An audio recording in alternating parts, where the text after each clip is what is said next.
to an extent. Changing the slides. Excellent. Thank you so much for having me here. And as Stefan said, I'm gonna talk about a hot topic. So I see some familiar faces here, and I talked also about these at models. So for those of you who listen to my talk at models, I'm gonna talk just about the delta. So some parts will be common, but in 2 months, which is somehow surprising, 2 months, things have changed. So I also have new things to say. When we talk about large language models and generative AI, all of us think about OpenAI, which is basically the company who has provided large language models such as Copilot and ChatGPT. But now we have to say that OpenAI is just one player. Like until 2, 3, 4 months, it was the only player or the most powerful player. But now we have, for instance, Meta, who has created a new model which is called Llama, and now even it's open source and it's available. We have also Mistral, we have Google, who has created also Lambda, we have Falcon, we have Bloom, and many others. Here I just added this slide with the most promising or powerful models that we have today. And then we have mixed feelings about this. There are many people. I don't know if you like them, you don't like them, but there are many people saying that this is hell on earth, that this is going to ruin our society, that it's going to be horrible. We can see it like this, yes, or we can also see it as an opportunity. And we see it as an opportunity because these models are good at so many tasks. Like they are good at question answering, they are good as pattern recognition, translation. So they can help. They have the potential to help us. And at the same time that they are going to help us, they seem that they are going to revolutionize software development. And we have seen, for instance, Copilot, and we see that they can generate code. And I don't know about your students, but my students are constantly telling me in class, I have asked ChatGPT to give the solution to this problem, and it's getting it wrong. Sometimes it gets it right. Sometimes they don't know it's wrong, and it is. So yeah, and these are the new generation. So I truly believe that these are going to revolutionize software development. Not only when generating code, but generating specifications, providing feedback to developers, creating documentation, improving testing, doing some language translation from some programming languages to others, or modeling languages to programming, many things. But we must be aware that they also have some limitations. So I did an exercise and I just searched for papers on Google Scholar that have code and ChatGPT, and you can find many. So since there are so many, I decided to just count the number of papers. I didn't do this exhaustively at all. So I just said ChatGPT code, didn't filter, nothing, just this search. And there are over 25,000 results. Which is funny here is that I did this same search in October when I prepared my presentation for models, and there were only 14. But I did the same one in June, and there were only 6,000. So we can see how fast this is evolving and how much we're adopting it in research. What about software modeling? So I did the same for software modeling, and I said like ChatGPT and software modeling. That was my search, and there are not so many results, but there are also quite a few. And one of the first one that I find is this paper, which is by me and my colleagues.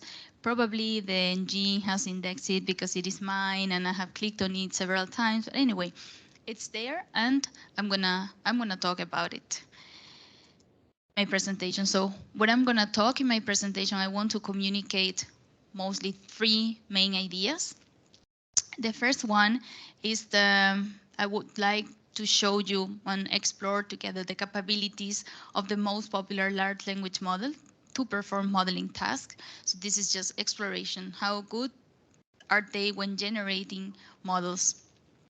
I would also show you how we can use these models to assist modelers. And then I would also like to, discuss the main challenges that I see that we are going to face. And my main focus here is going to be, well, the most promising large language models and class diagrams with OCL constraints. I will briefly talk about behavioral diagrams and activity diagrams, but mostly I'm going to focus on class diagrams. So let's do a first experiment. Here I use ChatGPT because I believe that this is the tool that most of you are using, most of our students are using, most people are using because it's just online. We don't need to know anything, just very easy to use. So I started with this one. And then the first query that I did was, can you generate a UML class diagram for a banking system? I didn't give any more details, just that. And this was the model that was generated. So we see that it generated a bank, a customer, an account. It even tried to generate some association here, attributes, associations. It is not perfect, obviously. But hey, when I saw this for the first time, I was quite impressed. And I was also impressed to see that it kind of generated this textual notation. We know that these are textual models, so they have to provide information with text. So this is what it generated. Then we can do a second example. And now I say, can you generate an UML class model for a pharmacy? Again, no more details, just a pharmacy. And now you see that the notation that it used was different. Now I didn't mention anything, I didn't suggest anything, but now ChatGPT decided to use star plant UML notation. So after a few exploration like this, I said, okay, then it seems that it understands like plain text, plant UML. So how about some other notations? For some years, I have been working with the use tool, and I know it is not so widespread. It's more an academic tool by Martin Gogola from the University of Bremen. And let's see what happens. So I asked at the beginning, can you generate it in use? And the model started hallucinating a little because it says, yes, I can provide you a textual representation. It knows what use is. It's a UML-based specification environment, and they can create diagram visually. So very, assertive, like, yes, I can do this, but then this is not use notation. Then I insist and I say, can you generate it using the use textual notation? Again, I apologize. It knows and it says, I'm going to use the use notation. Uses this object set, which is not true. There's no such a thing in use. So again, another hallucination. We have to be very aware of this happening. And then I insisted and I said that is not correct. Use has a textual syntax to create class diagrams. So then again, it failed. So this was a clear case in which it failed. So in many occasions, it is good. It provides a good starting point, but we cannot really trust everything that the model says. And as I said before, this was ChatGPT, which is GPT 3.5. These are the first experiments that I'm showing here. We need to also know that this is GPT 3.5, but there are different GPTs. Like GPT-2 was mostly useless for this kind of things. It was pretty small. Then GPT-3 appeared, which is here. The GPT 3.5 it is between these two. This is GPT-4. So you can compare the size of the two models in number of parameters. Parameters basically are the number of connections between neurons. We know that these language models are neural networks, and then when you train these models, you have a certain of neurons and a certain of connections between these neurons. The bigger the network is, the more connection it has, the more parameters it has. So basically, and this is the way in which the size of models is measured. So now that we know that there are way larger models, maybe this model would be better. Then when GPT-4 was released, because I started doing this work before it was released, or before it was released, but I didn't have access because they started granting access little by little. So once I had access to GPT-4, I ran more or less the same experiments. And again, I asked, can you generate a UML class diagram for a banking system? To GPT-4, now we can use the playground and we can provide more information. And you can see here on the right, I could tune some hyperparameters, and I can also give the model a description of the task that it is supposed to do. So in this case, I said, you're a software modeling assistant. So I'm telling it, like, this is what you have to do. This is your job. You can tell them you have to be a funny comedian, and then it will tell you jokes. But then I'm saying you're a software modeling assistant, and then my requests are, can you generate a UML class diagram for a banking system? Like the same thing that I did before. So this is the way it works. So I wanted to add this small GIF so that you see how it's generating text. And the first thing that it says is, I'm sorry for the inconvenience, but I'm unable to draw diagrams. So it seems that GPT-4, even though it's a more advanced model, didn't want to generate this model with the graphical syntax. I didn't give up. And I said, if GPT 3.5 does it, I'm sure that it has to do it. I just have to come up with the way to make it generate. So, and this is part of doing some prompt engineering to make the model do what we want the model to do. So I insisted and I said, can you provide a textual representation? Then I thought, maybe this is not the best question, because for me, when I think about the textual representation, I'm thinking about models and I'm talking about a model in textual representation. But for the model, the textual representation it could have been ambiguous. So again, I didn't get a good result. So I wanted to be even more explicit. And I said, can you generate a UML diagram for a banking system using plant UML notation? So now I'm imposing the notation that I wanted to use. And this time it worked. It worked, and it generated this diagram. If we look a little at it, it has customers, it has banks, it has account, they are connected. It is, again, it is not perfect. This is not the diagram that I could generate it, but again, it is not so bad. I think it's quite impressive that the language model with so little information, because I haven't given information at all about the entities or anything, about the domain, it's generating this model. So here we have, here at GPT 3.5, I asked again to generate a model using Plant UML. And these are the two models that I obtained, one with ChatGPT, the other one with GPT-4. We see that they are different. So one model is not an increment of the other, but they can generate completely different things.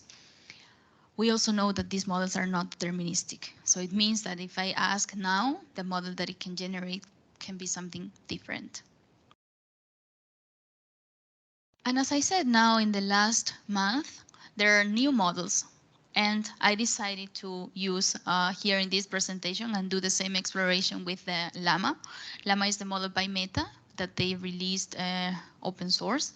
And now we can all download it. And if we have a powerful machine, because it requires, I think, 35 gigabytes of GPU, which, for instance, I cannot do in my own machine. But I mean, anyway, I could buy the software, I could run these models.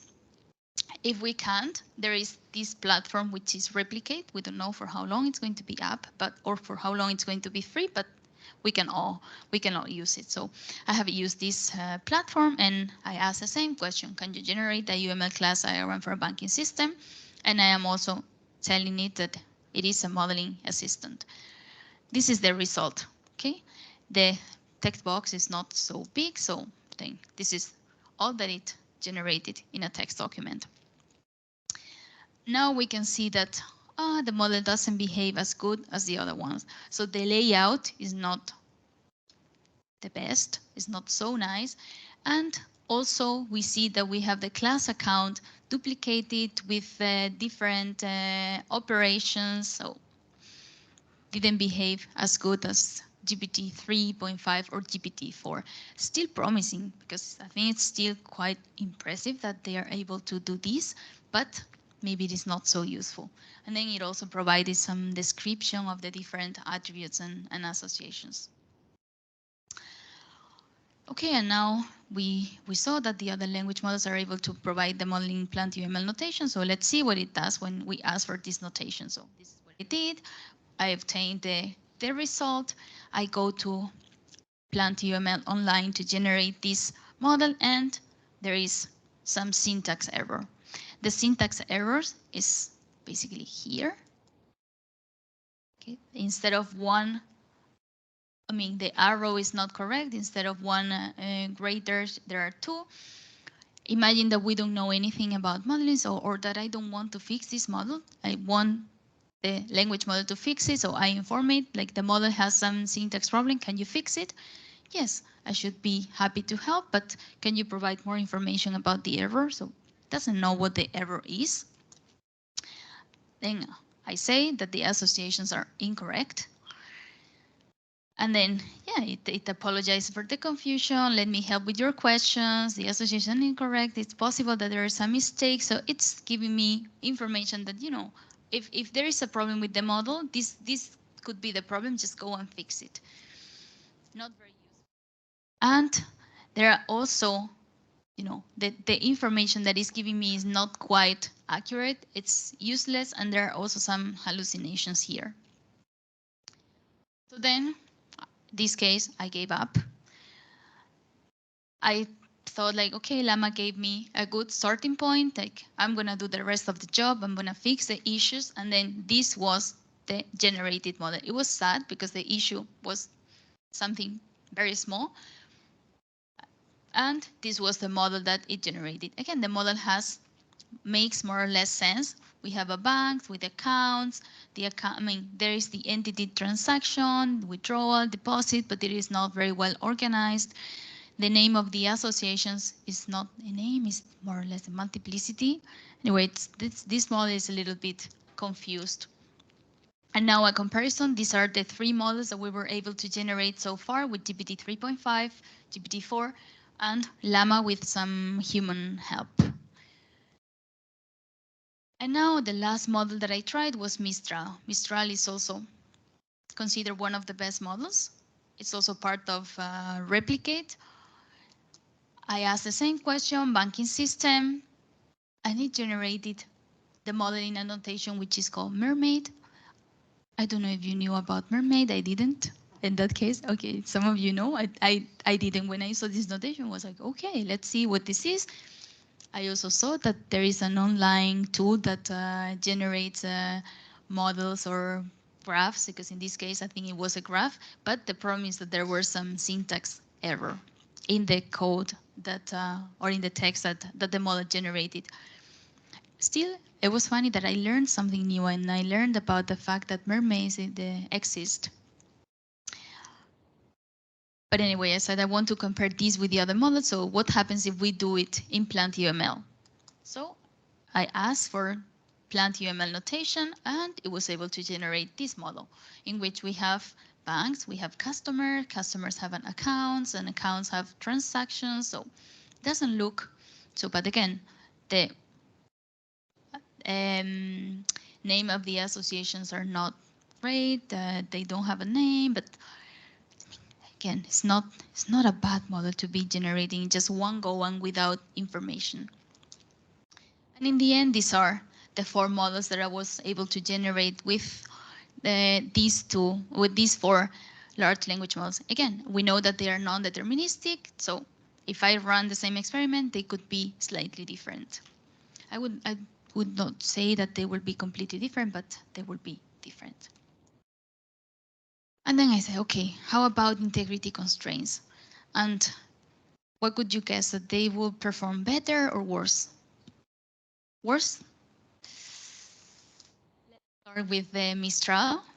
This time I'm going to go in the reverse order. So I asked Mistral to generate OCL constraints for the model that it generated. So it already knows the model. So what happens if now we ask for OCL constraints and Mistral says that, yeah, that it is possible to generate OCL constraints, but then you have to identify the constraints that you want to enforce. So basically it's telling me, yes, it is possible, but you have to do it. So it wasn't able to generate constraints. What happened with the llama?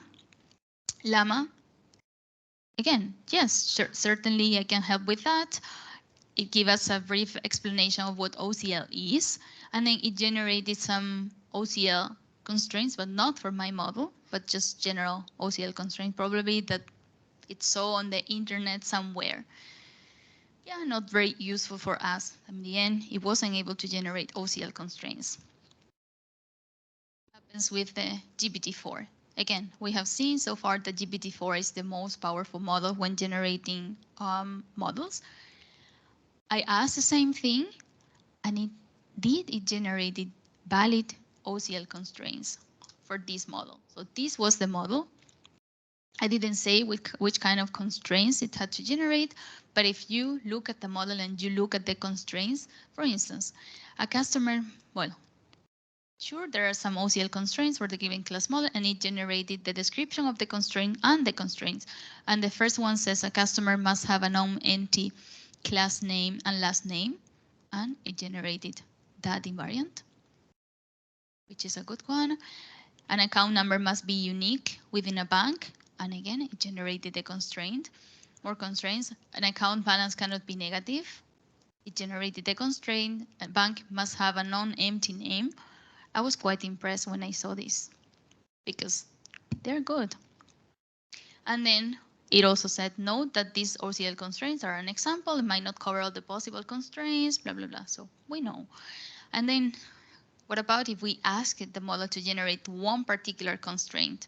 So in this case, I said, can you write an OCL constraint that it states that the sum of the balance of all accounts of a customer must be positive? Maybe this is more, realistic. If we have someone developing models, we are going to ask for a particular constraint. So is this still something that the model can do?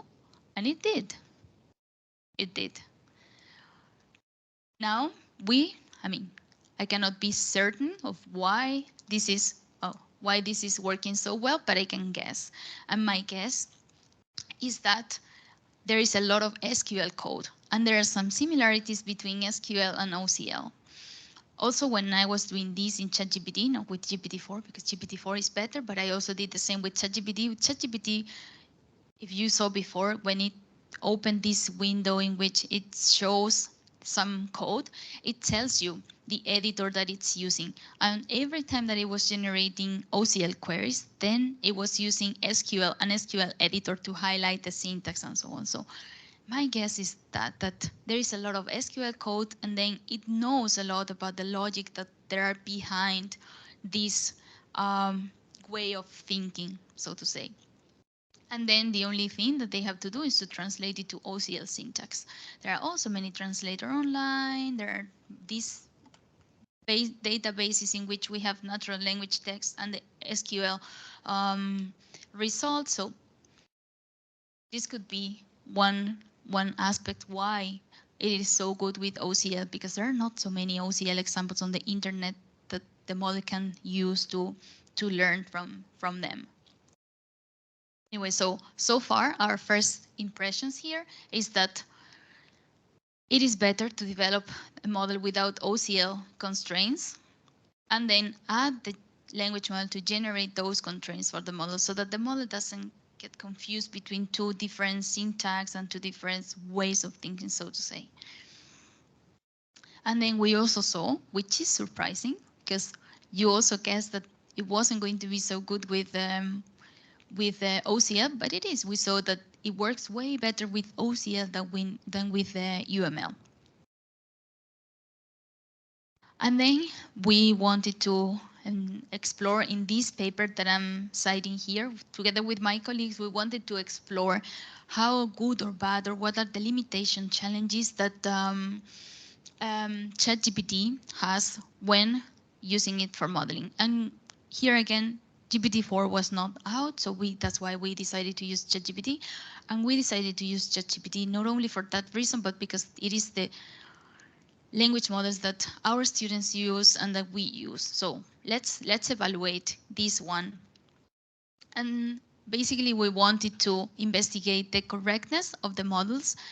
We wanted to see how what we have to write those prompts so that we obtain the best results. We wanted to see which is the coverage of the modeling concepts, the expressiveness of the models, and the sensitivity to the context and problem domains. So to do this, we ran some experiments. We started with some exploratory tests. Not exactly, they were a little more exhaustive than the one that I have presented already, but we started with something like this so that all of us get to know and get more, comfortable with these models. Then we run some systematic tests and we try to answer 8 research questions. I don't have, probably it is not interesting and I don't have the time to explain how we did this, but I'm going to present the most interesting results. So when we wanted to, when we wanted to know whether ChatGPT is able to generate syntactically correct models, the answer was yes, in general, they are correct. So they have some small problems with the syntax sometimes, but in general, syntax is not a problem. And here I can present some other examples. Here I'm asking, can you generate a model to represent chemicals? It worked well. It generates the model. Then we also generate the model to represent an genes. It works well. As I said before, I did a little bit of an spoiler here. With use, it doesn't work. So it works well, syntactically speaking, with languages that it is more familiar with, probably languages for which there are more examples on the internet on the training data set. Not so well with syntax that's not so common. It worked also well with eCore. I didn't put here any example of eCore because it's XML based and easier. It is not so easy to see, but it also worked well. Here, let me see. We also gave some example in which we provide more details. So we didn't give so much freedom of do whatever you want to do, but let's try to ask for something more concrete. And here I say I would like to write a plant UML diagram in which one or more professor can teach any number of courses, 5 or more students can be part of a number of courses, 1 to 4 students can be part of a dorm unit. So it is a very concrete model to write. And we obtain at the beginning a syntax error, which is again a syntax failure, but and this is a challenge. But in the end, I'm going to show later what happened with this example when we got it running. So this is the part about the syntax, and now what about semantics? Does it capture correctly the semantics? And when we talk about semantics, we mean, are they aligned with the user intent? Are they, generating a model which is the model that I wanted? And we observed that this is a weak point, okay? And it makes sense because we know that large language models are very good at copying and replicating syntax. They are not so good at semantics. They are getting better, and they are getting way better. But so far, syntax is easier. And we observed that it includes error, semantic error, not only on the semantics of the language, but also on the semantics of the domain. And here we go back to the example of the dorm unit and professor. So we can ask to regenerate the response. We were not satisfied with the previous response, so please can you generate another one? This time it generated a correct model, so no syntax error this time, but the multiplicities were not captured. So I clearly stated that I wanted the model to have certain cardinalities and they were not captured. But anyway, let's insist, because we also know that this could be an iterative process in which with every iteration, we are improving our model a little better. This also means that we need to know about modeling. So many of my students if they don't know about the concepts and they just trust the initial model, it's going to be wrong. But anyway, let's assume that we use this as an assistant. It's going to help us. Let's iterate with this. So I'm pointing to the error and I'm saying, hey, you haven't captured correctly the cardinalities, and I'm insisting on which cardinalities we should use. And then I'm asking, can you please fix those issues? And again, some problems here. And apologies, here's an updated plant UML diagram. It says that it's an updated plant UML diagram. The diagram was not updated at all. It provided the same diagram as before with the same errors. So this is another case of a failure. We observe that when we are iterating, there are many occasions in which the model just gets stuck in a solution. And even if we ask and say, we point to the problems, you have to fix this, you have to do this, the model just don't know how to do it. So in those cases, you have to just forget about everything that you have done before and start a new conversation, start from scratch. So this is another challenge that models have to fail, large language models. So then I'm going to move to research question 5. And we wanted to see, okay, it's good or more or less good at modeling, but is it good at every aspect of modeling, or there are some concept of mechanisms that work better than others? And we identified this list of concepts and mechanisms like enumeration, classes, attributes, operation, generalization, association, aggregation, rows, multiple inheritance, abstract classes, OCL constraints, blah, blah, blah. And then we started running examples, and we did this systematically. We came up with examples in which they have these concepts, and my co-authors and I, all of us ran the same experiments, and then we compared the results so that it is to try to deal with the non-determinism of the models. So we saw that there is a high degree of variability depending on the concept. So we observed that the models are good at creating associations, aggregation, composition, simple inheritance, and row names, plus classes, and so on. They are not so good at enumeration, multiple inheritance, and integrity constraints. Integrity constraints, it depends. Because now we have seen that GPT-4 is way better, but this experiment were done with ChatGPT, and there were some problems. And it depends on the model, it depends on the domain.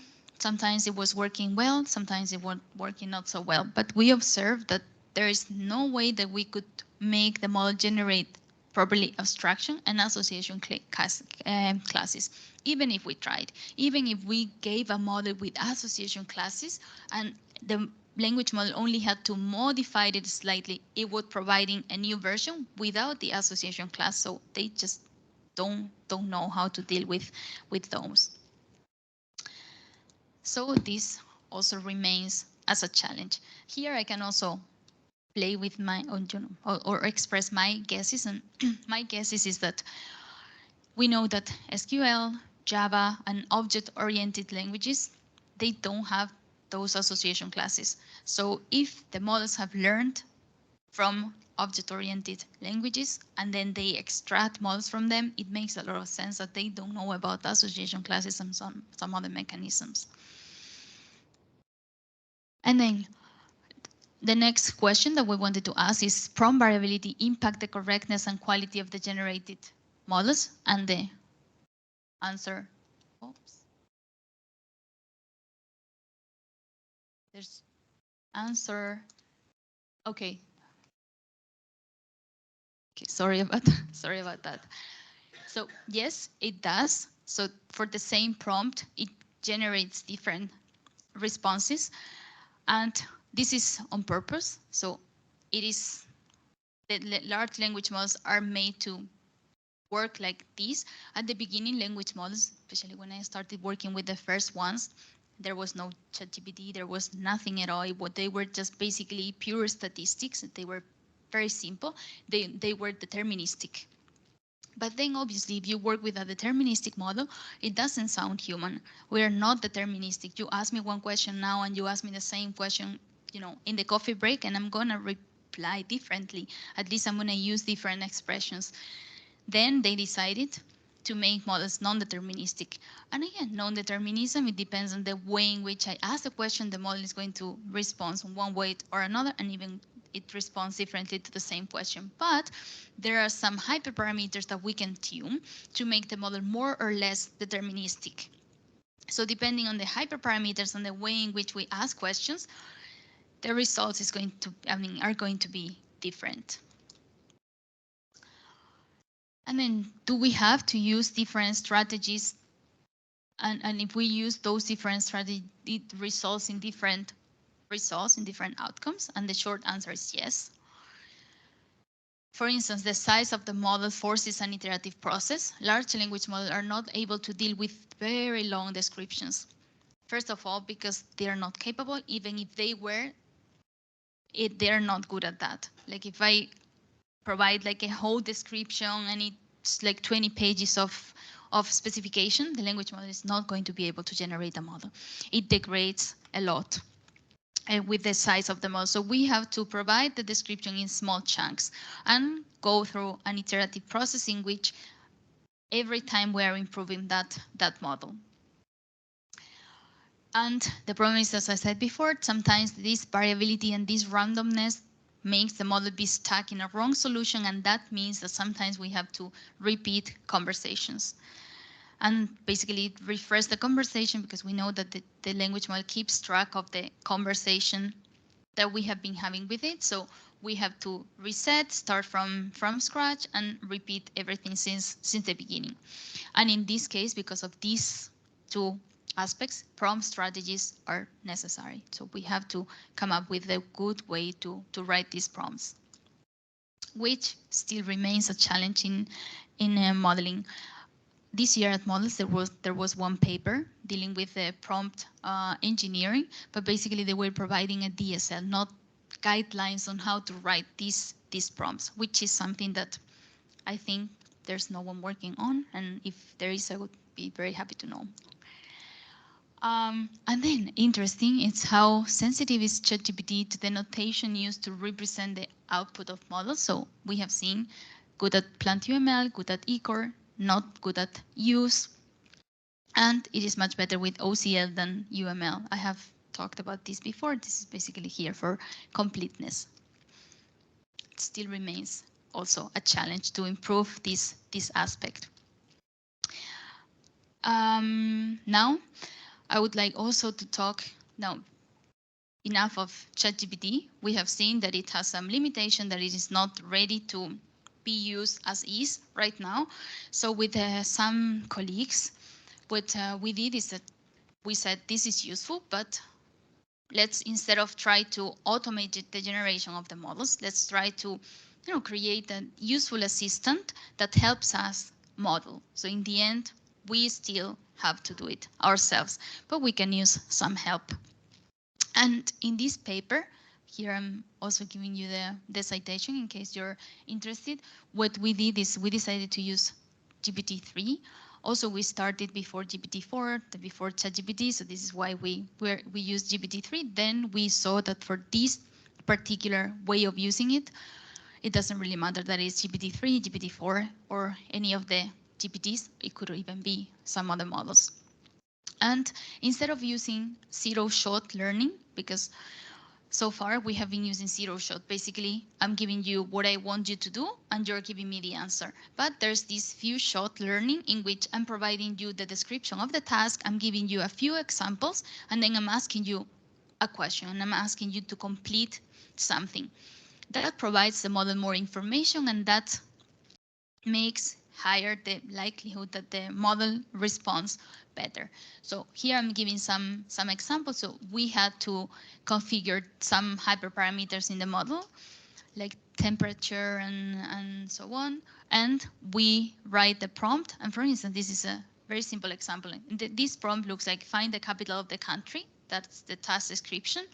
And I'm saying, for France, the capital is Paris. From Italy, the capital is Rome. From Canada, the capital is, and I'm not saying anything. So that's, now I want the model to complete that sentence following the examples that I have given before and the description of the task. So the model generates Canada, Ottawa, Japan, Tokyo. I wasn't interested in Japan, but the model doesn't know what I want, so the model keeps generating.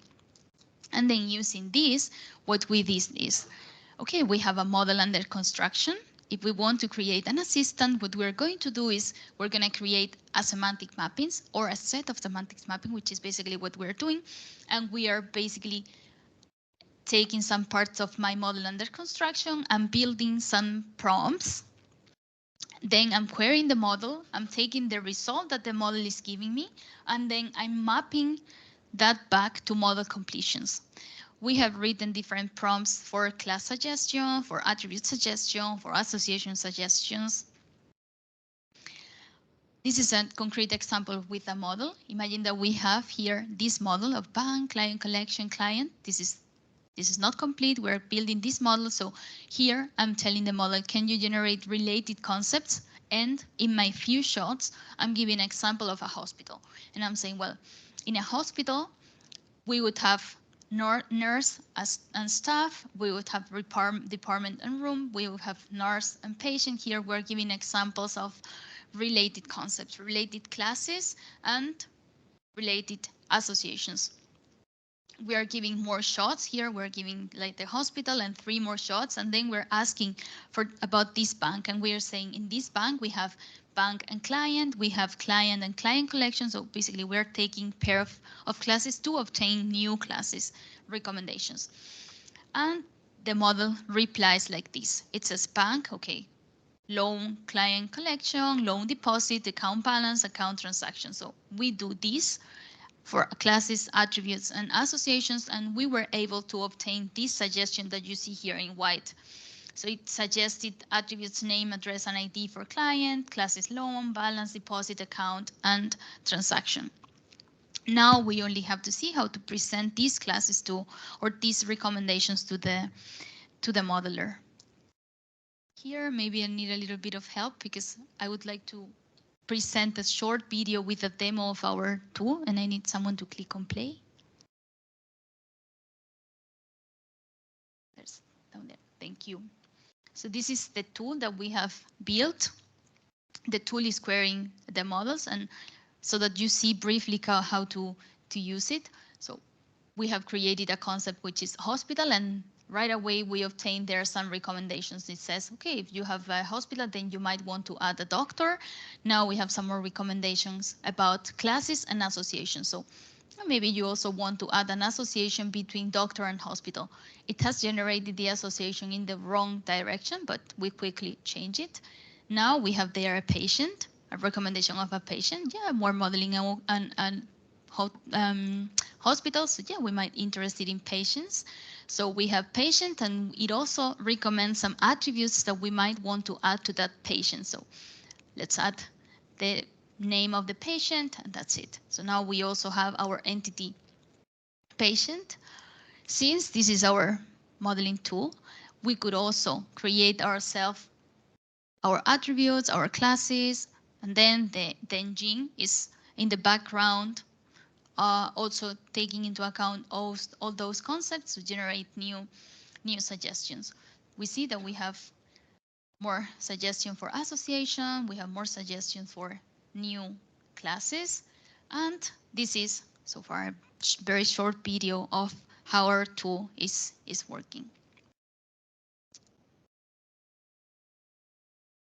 Okay, and as I said, so far we focus mostly on structural diagrams, but we also want to briefly explore what would happen if we use behavioral diagrams, because they add some challenge, which is time. Now, the order in which things happen matter. So what happens if, for instance, I want to complete an activity diagram, and let's assume that we have an online shop, and I have started my diagram, and I have some activity which is search for an item. If found, view item. If not found, then keep searching for an item. And now I have like, well, buy or not to buy. This is not completed. Again, we wrote some prompts with a few shots, and for this particular case, this is what we obtained. Like the model was able to generate all these models. So if view item and buy, select item, add to cart, check out, provide shipping information, process payment, placed order. if not to buy, continue shopping, and it also ended. So again, it is maybe not perfect, but it is quite impressive that it was able to generate this. We didn't dig much into these behavioral diagrams. This is also part of our ICSI paper that I cited before. The tool, we are working on it. My guess is that it will be published soon, and hopefully Mary, my colleague, will give a demo at this network soon. So to conclude, we would say that large language models are not a reliable tool yet. Okay, we don't know what's going to happen in the next year, but so far it is very useful, but we are still important here. So what should we do with this? Should we discard them or wait to see how it evolves? What do we do? And our take is like, no, let's not forget about this. Let's contribute so that they become better, so that they can really help us do our job. And not only with UML, but beyond UML, because modeling is way more than UML. So we envision that they can be very valuable in many areas and that they could complement our work and let us focus on where we really provide value, helping us to, not have to deal with things that are more mechanical. We also see that they have the potential to, as I said, revolutionize model engineering, and not only engineering, but also education. They will make modeling more accessible. It will be more personalized, and it will be more efficient.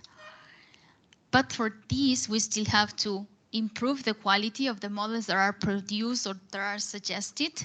And we also need to change the way in which models are developed, and not only developed, but also taught. And this is all from my side. Thank you much. Thank you for listening.